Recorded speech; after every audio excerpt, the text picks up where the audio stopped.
Muy buenas a todos, chicos, ¿qué tal? ¿Cómo estáis? Café en mano, ropa de entrenar, enseguida me voy a ir a entrenar en cuanto termine el vídeo, son las 4:30 de la tarde. Y bueno, hoy os he pedido por Instagram que me pusierais en preguntas y respuestas o temas o cosas que queríais que hablara aquí en el vídeo, principalmente porque no quiero que todos los vídeos sean todo el rato entrenando, todo el rato comidas, entrenamiento, mi vida en general, que mi vida todo el rato es últimamente trabajar, entrenar, trabajar, entrenar, trabajar, entrenar, porque no se puede hacer otra cosa.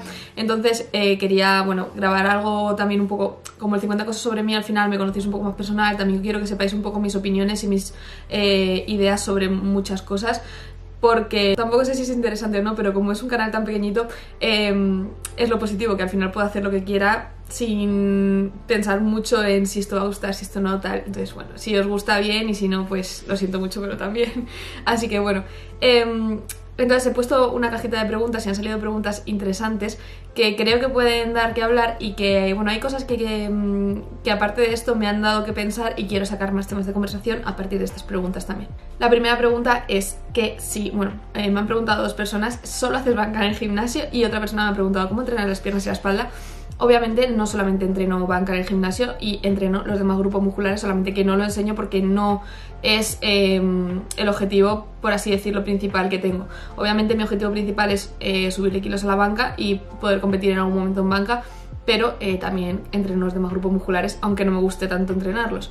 Por ejemplo, la pierna la entreno 2 días por semana, una enfocada más a la parte de cuádriceps y otra enfocada más al glúteo femoral, y la entreno 2 veces por semana, que debería entrenar a 3 posiblemente, pero tengo frecuencia 3 de banca, entonces priorizo pues hombro, espalda, etcétera. También ya es que me gusta mucho entrenar el tren superior, pero grabaré vídeos en los que entrené pierna y os enseñaré también un poco mis entrenamientos. También tengo que decir que estoy esperando un poco a que termine el picking de banca porque se me está haciendo bastante largo. Quiero terminar un poco la preparación que estoy haciendo de banca y meter también más ejercicios de espalda, más ejercicios de dominadas, por ejemplo, que me encanta hacer, y esta preparación no me he metido casi por descansar un poco de tanta dominada y también para que vayáis viendo el progreso de todo eso. Otra pregunta, estas preguntas son como un poco más de entrenamiento, no son tan personales. ¿Qué calzado usaba antes de utilizar los slippers de PBS? Y también qué muñequeras utilizo. Utilizo una muñequera SBD que, bueno, luego si me da tiempo grabaré un clip o lo que sea, pero bueno, son unas muñequeras normales de SBD. Creo que son la talla pequeña, en flexibles, creo, si no me equivoco, pero la verdad que para eso soy malísima y me vendrían mejor una talla mediana, aunque dentro de poco posiblemente me cambie de muñequeras porque probé unas que me gustaron mucho y tengo ganas de incluir, porque encima son más largas y las prefiero más largas. Y después el tema de las zapatillas, utilizaba unas Adidas normales y corrientes, All Star, pues unas parecidas, pero no son All Star, que son planas. La verdad que son planas, pero fatal, la verdad, yo no debería entrenar con eso. Pero bueno, si no, la banca, por ejemplo, la tiraba descalza. ¿Qué fue lo que te enamoró del press de banca? Bueno, de PB. PB supongo que es press de banca, si es power building o no lo sé. Supongo que es press de banca, yo voy a decir press de banca. Obviamente que se me da bien, creo. A ver, vamos a ser realistas. Se me da bien, siempre se me da mejor, siempre es el movimiento que mejor se me ha dado y es lo que al final, algo en lo que te sientes competente, pues eso es lo que al final te gusta, no obviamente no se me va a dar mal algo y voy a estar encantada de la vida haciéndolo, a ver, que puede ser, pero entendedme que, bueno, lo que me enamoró fue que se me da bien, que progresaba bien y me gustaba el progreso y listo, la verdad. Me dicen, ¿el vídeo saldrá hoy? Lo voy a intentar. Me han preguntado, ¿cuál fue tu experiencia como gimnasta? Y que es una pregunta interesante porque en el 50 preguntas sobre mí sí que conté que había sido una etapa un poco difícil para mí cuando era pequeña, porque es cierto que es un deporte bastante sacrificado. Ya os conté que entrenaba 3 horas y media todos los días, era un mico y encima ni siquiera competíamos a un nivel alto, por así decirlo, competíamos a un nivel como, por así decirlo, está la primera división, la segunda división, pues yo entrenaba como en segunda división, por así decirlo, no, ni siquiera está bien dicho, pero bueno, era como algo así. Y entrenábamos mucho para el nivel en el que estábamos, que podríamos haber entrenado bastante menos horas o bastante menos días, pero entrenábamos 5 días a la semana, 3 horas y media. Y era bastante duro porque encima yo era una niña bastante alta, muy delgada, pero muy alta, que bastante descoordinada, que se le daba un poquito mal, la verdad, no era una niña buena, no entrenaba bien. Y además se portaba un poco mal, la verdad, yo tengo que reconocer que era una niña que si ahora mismo que yo soy entrenadora me hubiese tocado, pues obviamente era un poco tocapelotas y lo tengo que reconocer. Pero es cierto también que en esa época Esto es algo también largo y tendido de hablar, pero en esa época era mucho más permisivo que posiblemente ahora, porque ahora mismo es muy complicado, muy difícil, o obviamente se ve de una forma muchísimo peor ser duro con un niño o con una niña. Entonces en esa época pues obviamente era como bastante más, bueno, se permitía más, y es cierto que había un vocabulario o una forma de tratar a los niños que ahora mismo para mí es impensable. No tengo nada que reprocharle a las entrenadoras que tuve de pequeña, pero es cierto que me hicieron la vida imposible durante mucho tiempo. Lo estoy reprochando. Pero sí que es cierto que yo me sentía bastante mal. No sé, no me gustaban esas señoras. Lo siento mucho, no disfruté. Si me están viendo, lo siento, pero es que no disfruté, no lo pasaba bien, pero porque de verdad creo que había formas y formas de decir las cosas y había formas y formas como tratar a los niños, y a mí no me trataron bien, hay que decirlo. Eran bastante exigentes para el nivel en el que estábamos, porque no íbamos a ser campeonas de Europa, ni mucho menos. Cuando yo me hice entrenadora de gimnasia, lo que pensé, en cuanto lo pensé, dije, voy a hacer todo lo contrario que hicieron conmigo. Y he intentado, por lo menos desde mi punto de vista, consigo, obviamente a veces más, a veces menos, porque a veces me sacan de quicio, los niños son así, tener un vocabulario muchísimo más apto y ser bastante más cercana a los niños de lo que fueron conmigo, y creo que lo he conseguido. Sobre todo, bueno, yo estoy contenta y me siento orgullosa de cómo trato a los chavales y a las chavalas con las que entreno. Y después hay otra pregunta que me dice qué piensas de la prevalencia de los TCAs en el fitness. Y quiero ligar esta pregunta con lo anterior de la gimnasia, y quería hablaros también de la importancia que tiene al final el vocabulario con el que te tratan de pequeña para no desarrollar un TCA. Al final yo he estado toda mi vida entrenando en un deporte estético, por así decirlo, y yo por suerte siempre soy una niña muy flaca, que ya conté en el vídeo de 50 cosas sobre mí, no le gustaba en exceso comer, entonces no tenía problema tampoco con el peso ni nada por el estilo. Pero es cierto que cuando estás en un deporte te exigen tanto físicamente, es complicado no compararse y no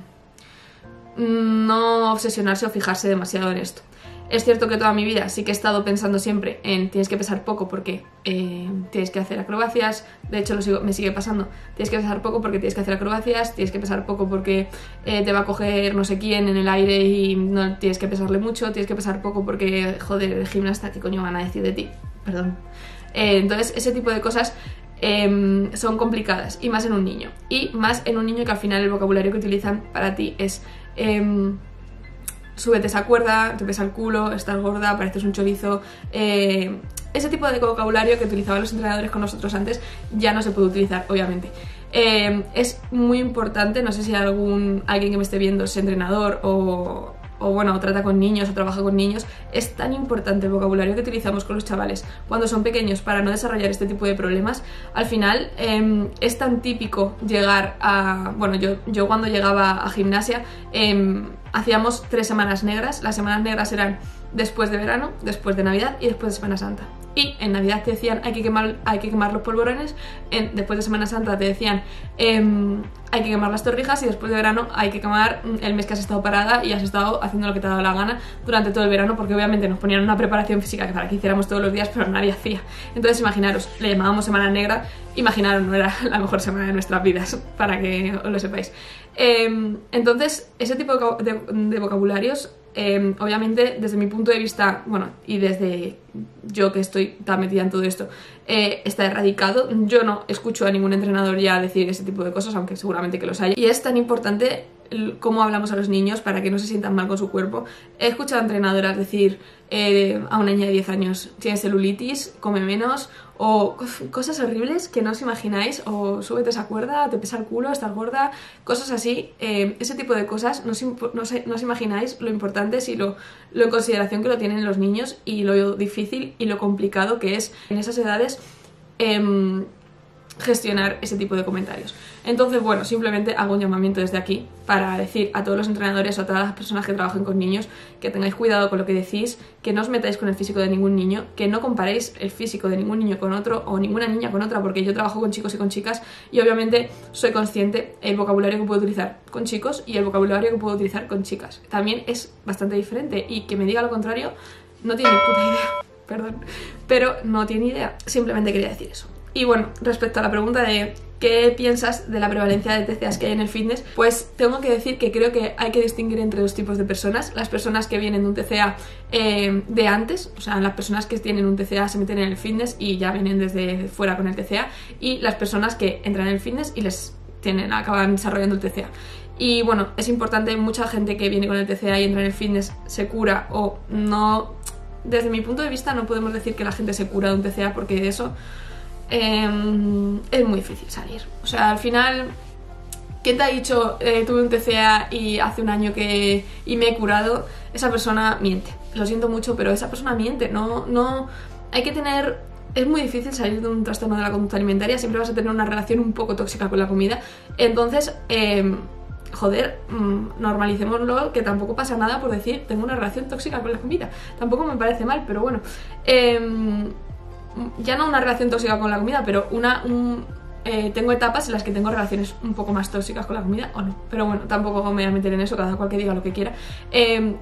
Me parece importante hablar sobre que la gente que viene con un TCA y entra en el fitness es muchísimo más difícil de tratar, creo, desde mi punto de vista. No soy psicóloga.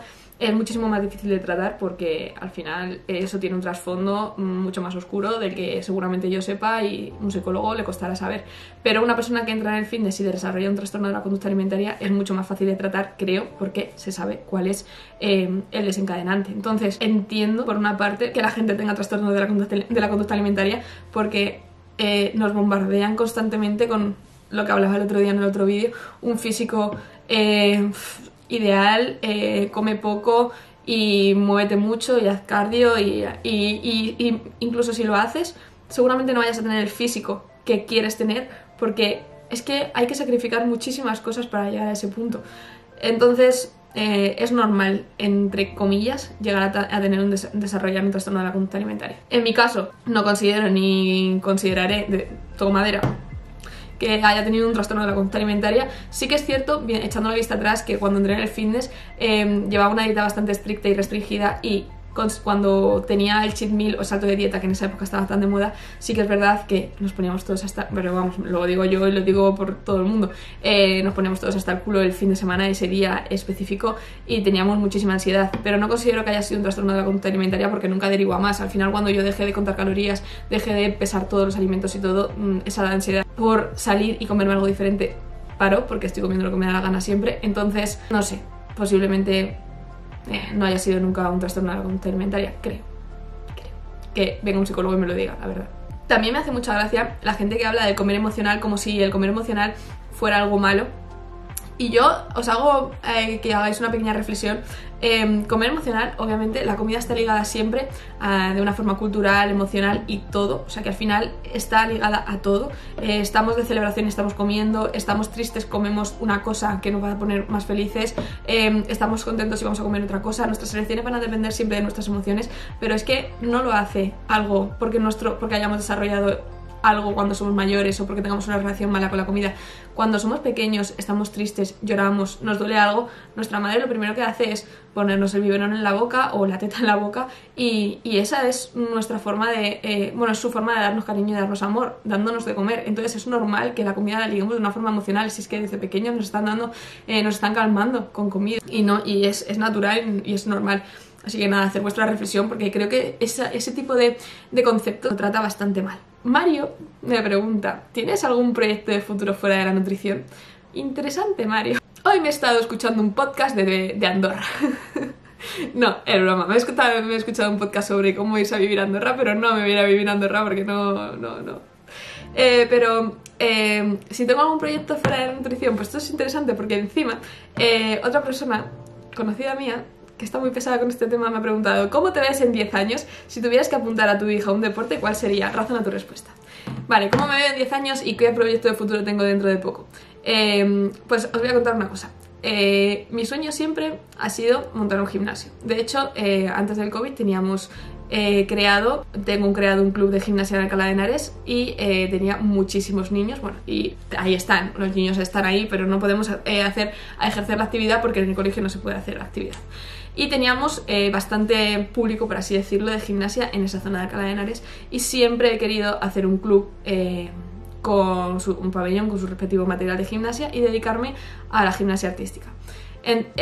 Mi hermano está fuera y mi hermano cuando volviera quería hacer algo parecido. El problema es que actualmente, como todo depende de un hilo, o sea, como todo depende de un hilo, que no depende, esto no depende de mí, yo estoy ahorrando, yo estoy consiguiendo trabajar en todo lo que puedo para seguir ahorrando, pero esto no depende de mí, tampoco sé si va a ser factible dentro de 1, 2 o 3 años abrir algo así porque viene una crisis enorme. Entonces, obviamente no tengo conocimientos de economía, no sé tampoco muy bien cómo se gestionaría algo así. Siempre he querido hacer eso, pero ahora mismo lo tengo un poco en el aire. Ahora mismo no tengo ni idea de qué voy a hacer dentro de 10 años. Yo no sé cómo me veo dentro de 10 años. Dentro de 10 años tendría casi 35. Casi 35, madre mía. Claro, por eso me pregunta lo de la hija. Es que eso me lo pregunta mi hermano. Pues yo a mi hija, a ver, si tuviera una hija chica, la apuntaría a gimnasia 100%. Pero obviamente con mi supervisión, sabiendo lo que hace y lo que no. Pero yo siempre he dicho que a mis hijos si tengo hijos, me gustaría apuntarles a un deporte de equipo y a un deporte individual. Individual o halterofilia o gimnasia, lo he tenido claro siempre. Y de equipo me gustaría, no tiene nada que ver con nada, pero a rugby, me gusta mucho el rugby. Y algún tipo de otro deporte que no sea ni fútbol ni baloncesto. Balonmano también me gusta. Y si no, waterpolo. Ojo, rugby o waterpolo o balonmano y gimnasia o halterofilia. Pero claro, creo que lo más interesante sería, a ver, a nivel de sacarle partido al chaval, también no sé cómo de alto ni cómo de bajito va a ser. Claro, yo tengo que ver primero al niño cómo sale, si sale alto, si sale bajo, porque si sale alto no voy a apuntar a gimnasia porque con el trauma que tengo yo no va a servir para nada el chaval o la chavala. Pero si fuera alta, igual a un deporte individual le apuntaría a natación sincronizada. Natación sincronizada, waterpolo, mucha agua. No lo sé. Pero bueno, razono mi respuesta. Eso es, Javier, no lo sé. Pero gimnasia, me gustaría que hicieran gimnasia, no me importaría, aunque yo la haya pasado de pequeña un poco mal. ¿Y qué proyecto tengo de futuro aparte de la nutrición? A mí la gimnasia me gusta mucho y me gustaría crear algo a partir de eso, pero ahora mismo lo veo muy poco factible y muy poco viable, por desgracia. Y luego ya, por último, tengo 2 preguntas de 2 personas importantes. Alberto me pregunta que por qué creo que Herrero Fitness se cambió el nombre a Herrero Nacho, y pienso que porque está rayadísimo con todo en su vida. Y después Herrero Nacho, que ahora es Herrero Fitness, me pregunta diferencias entre meter avena en harina y en copitos. Y Nacho, la única diferencia es que los copitos se te quedan ahí. Obviamente si te los bebes, si luego lo trituras. Pero vamos, respuesta respondida. Luego os voy entrenando. Así que creo que no se me queda nada por hablar. He hablado de trastornos de la conducta alimentaria, de vocabulario a utilizar en los niños, de mis proyectos de futuro, que creo que era lo más importante. Se va a quedar un vídeo, al final va a ser raro. Bueno, no lo sé, voy a hacer cortes. Así que nada, chicos, voy a editarlo, voy a entrenar. Vamos hablando, charlita de lunes. Igual lo hago más, esto me mola, Y gracias por verme como siempre. Feliz día.